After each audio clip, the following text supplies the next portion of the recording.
warahmatullahi wabarakatuh. Salam sejahtera untuk kita semua. Terima kasih untuk Waalaikumsalam kesempatan warahmatullahi yang wabarakatuh. telah diberikan kepada kami kelompok 12, di mana kelompok 12 itu berbicara mengenai faktor-faktor yang mempengaruhi hasil pemeriksaan PCR. Nah, sebelum kita lanjut, di sini kami akan memperkenalkan diri. Saya sendiri sebagai moderator dan pemateri. Nama saya adalah Alfian Bontong. Saya Muhammad Kusli Kalapati.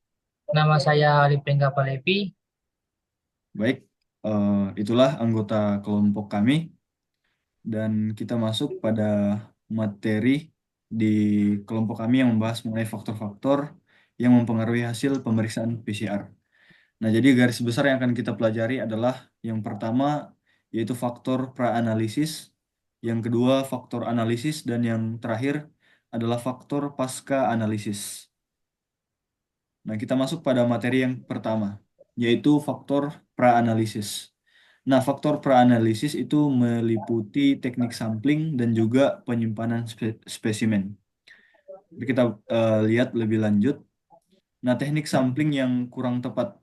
Jadi, dalam pemeriksaan atau pembacaan hasil pemeriksaan PCR, salah satu hal yang mempengaruhinya adalah teknik sampling yang kurang tepat. Nah, cara yang kurang tepat pada saat melakukan teknik sampling itu dapat mempengaruhi hasil PCR, seperti kualitas sampel. Nah, sampel yang diambil itu harus bebas dari kontaminasi. Kontaminasi dapat berasal dari lingkungan, alat yang digunakan, atau bahkan dari operator. Kontaminasi ini dapat menyebabkan hasil PCR yang tidak akurat atau false positif atau positif yang palsu. Nah, yang kedua itu metode pengambilan sampel. Nah, pada teknik pengambilan sampel yang tidak tepat itu juga dapat menyebabkan sampel tidak representatif. Misalnya, jika sampel diambil dari area yang tidak mengandung cukup target DNA, hasil PCR bisa negatif, meskipun target sebenarnya ada. Eh, Poin yang ketiga yaitu penyimpanan dan transportasi sampel. Nah, sampel harus disimpan dan diangkut dengan cara yang benar untuk mencegah degradasi DNA. Yang keempat, volume dan konsentrasi sampel. Volume dan konsentrasi sampel yang tidak sesuai dapat mempengaruhi efisiensi daripada reaksi PCR. Terus kemudian penggunaan kontrol positif dan negatif. Nah, penggunaan kontrol positif dan negatif selama pengambilan sampel dan proses praanalisis sangat penting untuk memastikan bahwa hasil PCR itu valid. Nah, kontrol positif memastikan bahwa reaksi PCR Iya kok, bekerja dengan baik, apa sementara tadi tuh? kontrol negatif Tahu bikin memastikan cerita tidak kok. ada kontaminasi. Kita masuk pada contohnya. Nah, seperti yang sudah saya terangkan tadi bahwa dalam proses pengambilan atau pengambilan sampel atau sampling itu juga dapat mempengaruhi hasil dari PCR. Sebagai contohnya yaitu pada saat kasus COVID-19 di beberapa tahun yang lalu. Nah, dalam pemeriksaan PCR pada COVID-19 itu pengambilan sampel dari nasofaring atau bagian tenggorokan di belakang hidung atau di arofaring. Nah, jadi ada dua tempat pengambilan sampel, di nasofaring dan arofaring. Dan pemeriksaan nasofaringeal itu lebih akurat dibanding orofaringeal. Sehingga dalam pengambilan sampel untuk mendapatkan hasil yang akurat mesti melakukan pengambilan yang tepat. Jadi berdasarkan contoh ini kita bisa melihat bahwa memang teknik pengambilan sampling itu adalah satu hal yang paling berpengaruh besar dalam eh, hasil dari PCR nantinya. Oke, yang kedua yaitu penyimpanan sampel yang kurang tepat. Nah, penyimpanan spesimen tidak terkontrol. Spesimen seharusnya segera disimpan di tabung tertutup sehingga terhindar dari kontaminasi virus. Jika tidak, bisa langsung diujikan. Spesimen harus disimpan 2-8 derajat Celcius jika eh, kurang dari atau kurang dari atau sama dengan 12 hari, maka itu pada suhu minus 70 derajat Celcius. Jika lebih dari 12 hari. Ingatkan tenaga sampling untuk segera menutup tabung spesimen dan menyimpannya di suhu yang dingin.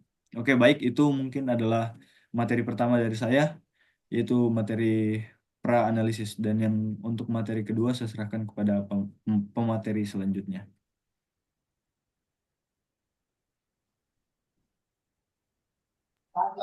Untuk faktor analisis, apa itu faktor analisis PCR?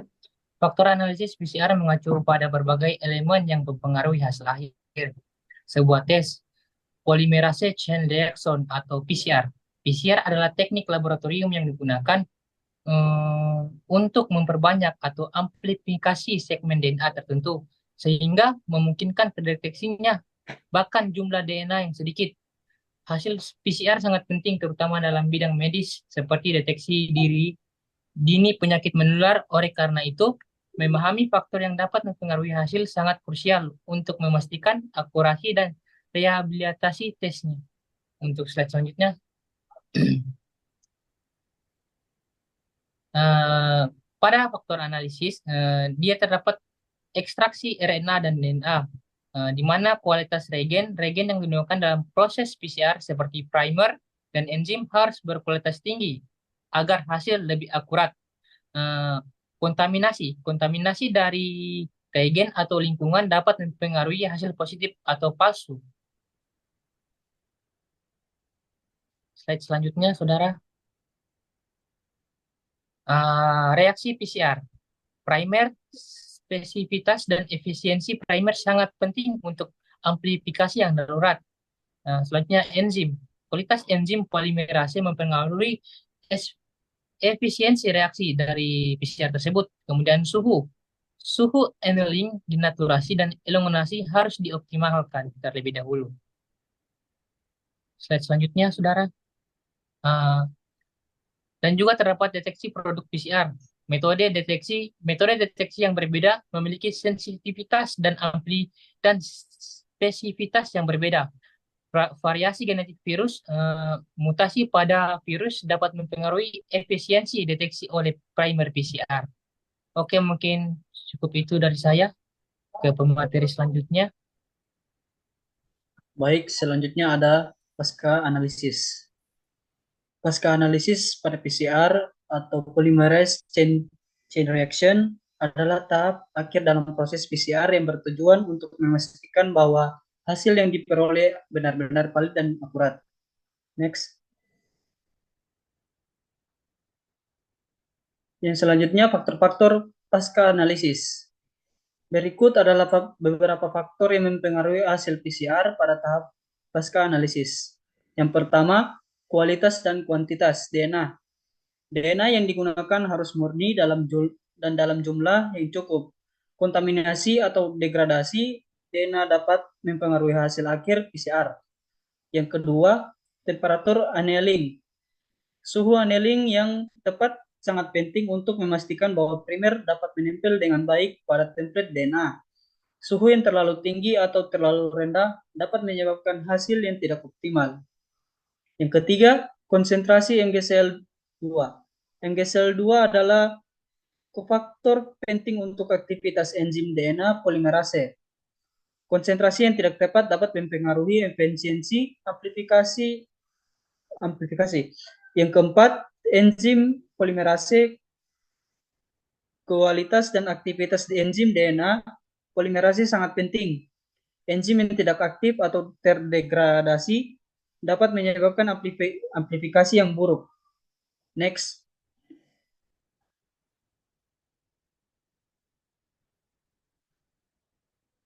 Yang kelima, enzim polimerase. Kualitas dan aktivitas enzim DNA polimerase sangat penting. Enzim yang tidak aktif atau terdegradasi dapat menyebabkan amplifikasi yang buruk. Yang keenam, jumlah siklus PCR. Jumlah siklus yang terlalu sedikit mungkin tidak menghasilkan produk yang cukup. Sementara jumlah siklus yang terlalu banyak dapat menyebabkan amplifikasi produk non-spesifik. Yang ketujuh, jumlah siklus PCR.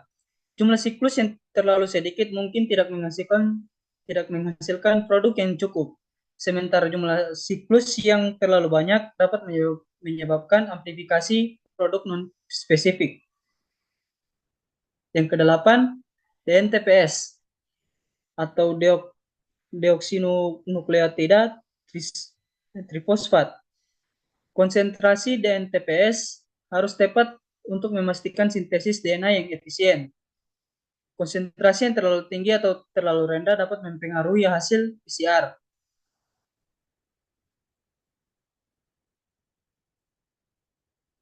Yang kesembilan, buffer. Buffer yang digunakan harus sesuai untuk menjaga pH dan kondisi ionik yang optimal selama reaksi PCR. Yang ke-10, interpretasi hasil. Setelah PCR selesai, hasil harus dianalisis dengan hati-hati. Kesalahan dalam interpretasi, seperti kesalahan dalam membaca gel elektroforesis, dapat menyebabkan kesimpulan yang salah. Selanjutnya saya kembalikan kepada moderator. Baik, demikianlah hasil presentasi dari kami kelompok 12, di mana tadi sudah dijabarkan oleh para pemateri-pemateri mengenai faktor-faktor yang dapat mempengaruhi hasil dari pemeriksaan PCR. Nah, tadi kalau kita sudah lihat bahwa ada 3 tahap penting dalam pemeriksaan hasil dari PCR, yaitu yang pertama eh, pra-analitik, yang kedua analitik, dan yang ketiga pasca analitik. Nah, jadi dalam ketiga proses ini kita mesti kita sebagai tenaga laboratorium medis mesti memperhatikan dengan seksama setiap langkah-langkah yang dilakukan dalam pengerjaan dari tahap-tahap tersebut, sehingga dalam tahap-tahap tersebut tidak terjadi kesalahan yang dapat mempengaruhi hasil dari pemeriksaan PCR, di mana kita tahu bersama bahwa pemeriksaan PCR adalah salah satu pemeriksaan yang paling penting untuk mendiagnosa suatu penyakit. Seperti yang kita sudah lewati bersama-sama, yaitu COVID-19, di mana ketergantungan tenaga kesehatan kepada hasil pemeriksaan PCR itu sangat bergantung. Sehingga dalam hal ini, sebagai tenaga kesehatan, kita mestilah untuk memperhatikan setiap langkah-langkah yang dilakukan dengan baik. Kiranya presentasi yang kami boleh bawakan pada saat ini itu boleh bermanfaat untuk teman-teman semua yang menyaksikan, dan apa yang kami sampaikan kiranya boleh diterapkan. Demikianlah presentasi kami ucapkan terima kasih dan wassalamualaikum warahmatullahi wabarakatuh. Waalaikumsalam warahmatullahi wabarakatuh.